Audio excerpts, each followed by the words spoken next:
Rescue workers have found the body of a 31-year-old woman after a devastating landslide swept through the Italian island of Ischia.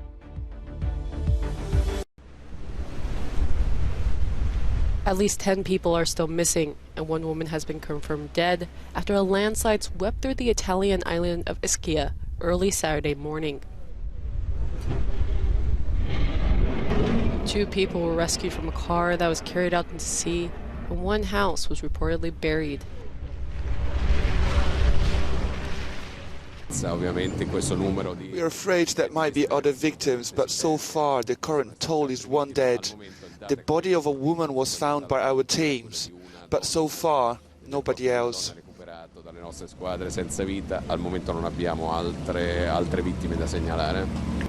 Strong winds and heavy rain have been hampering search operations and making it harder to get reinforcements ferried over from the mainland. At least 30 families are reportedly still trapped in their homes, without water or electricity.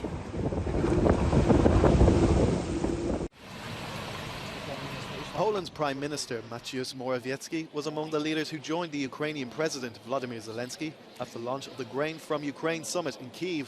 In a bid to deliver to Africa's poorest countries, the initiative hopes to reignite grain exports, following major disruptions of shipments of Ukrainian grain worldwide due to Russia's invasion of the country.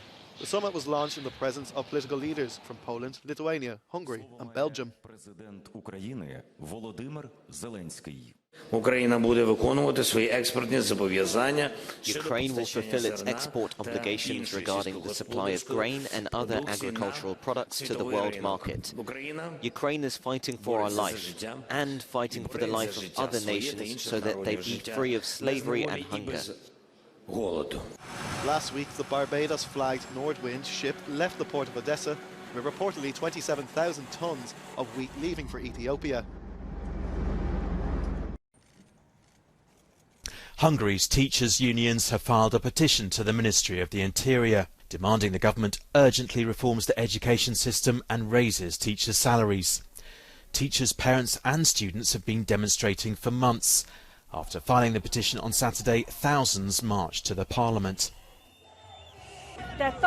Freedom of education, an independent Ministry of Education, and most of all a salary rise, because there'll be no young people who would take our place and continue teaching.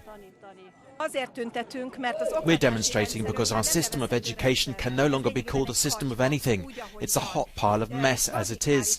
It needs radical and comprehensive reforms. So far, the government has responded by amending laws to limit teachers' rights to go on strike. And President Orban has said that he'll only raise teachers' salaries if the EU releases funds that it's withheld over a row about democracy being eroded.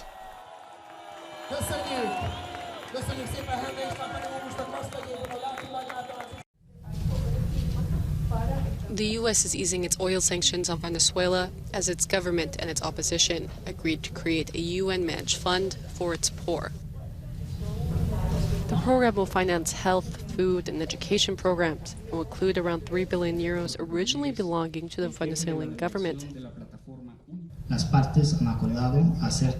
parties have agreed to make all the necessary arrangements with the appropriate national and foreign institutions to obtain the legitimate funds owned by Venezuela that are frozen in the international financial systems and necessary to achieve the goals.